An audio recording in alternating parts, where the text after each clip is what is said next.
Dear students, आज हम साहित्य सागर के पद्य खंड से कविता भिक्षुक पढ़ेंगे, जिसके कवि हैं सूर्यकांत त्रिपाठी निराला।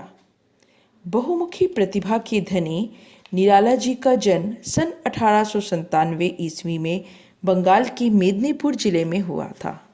15 अक्टूबर 1961 को इनका देहावसान हुआ।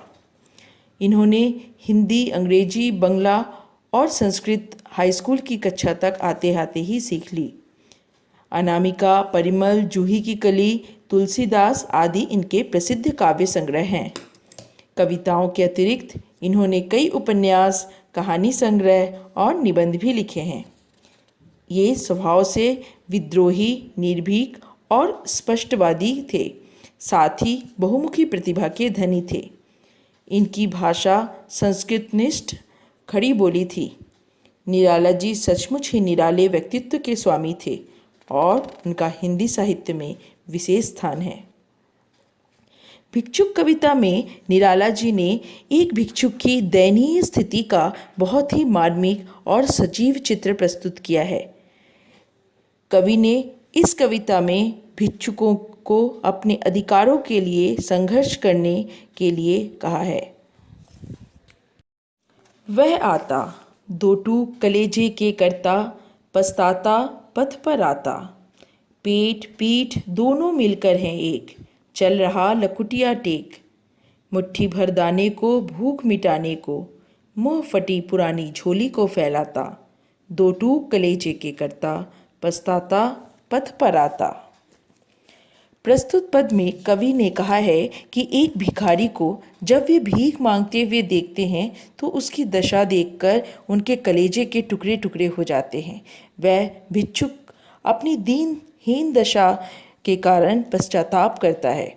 उसके पीठ और पेट दोनों मिलकर एक हुए से प्रतीत होते हैं, अर्थात वह कई दिनों से भूखा लगता है। अपनी दुर्बलता के कारण लाठी के सहारे धीरे धीरे चलता है। उसके हाथ में एक फटी पुरानी झोली है, जिसे वह सबके सामने फैलाने को विवश है, भीख मांगने को विवश है। थोड़े से भोजन के लिए उसे इधर उधर भटकना पड़ता है, मांगना पड़ता है, ताकि वह अपनी भूख मिटा सके।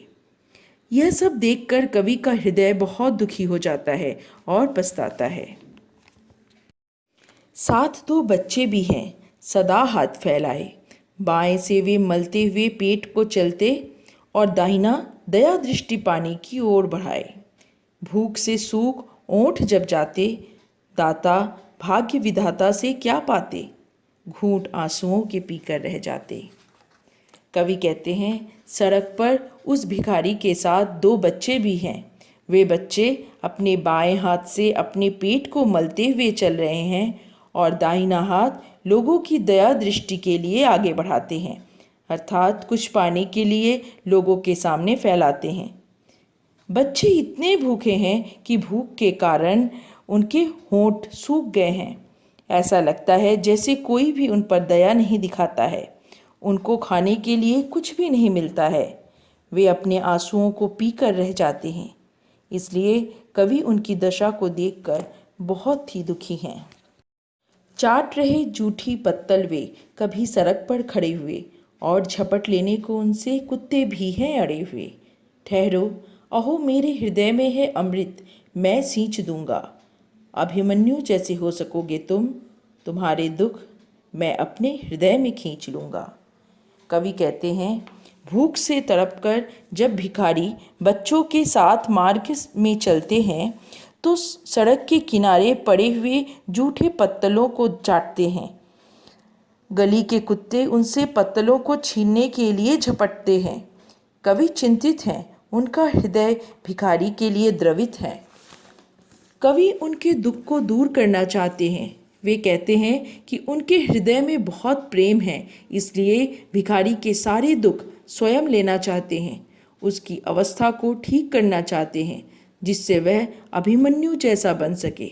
जिस तरह अभिमन्यु ने अकेले ही अपनी लड़ाई लड़ी थी, उसी तरह वह भिखारी भी अपने इस जीवन के संघर्ष को अकेले लड़ सके, अर्थात अपने अधिकारों के लिए संघर्ष कर सके। स्टूडेंट्स, यह एक यथार्थवादी कविता है। जो देश की एक जटिल समस्या पर सबका ध्यान केंद्रित करती है। यह बहुत ही दर्दनाक और लज्जाजनक स्थिति है कि एक भिखारी जब किसी से दया की भीख नहीं पाता है तब उसे जूठे पत्तलों के लिए कुत्तों से लड़ना पड़ता है। कवि की यह कविता हमें इस समस्या पर सोचने को विवश कर देती है। Thank you.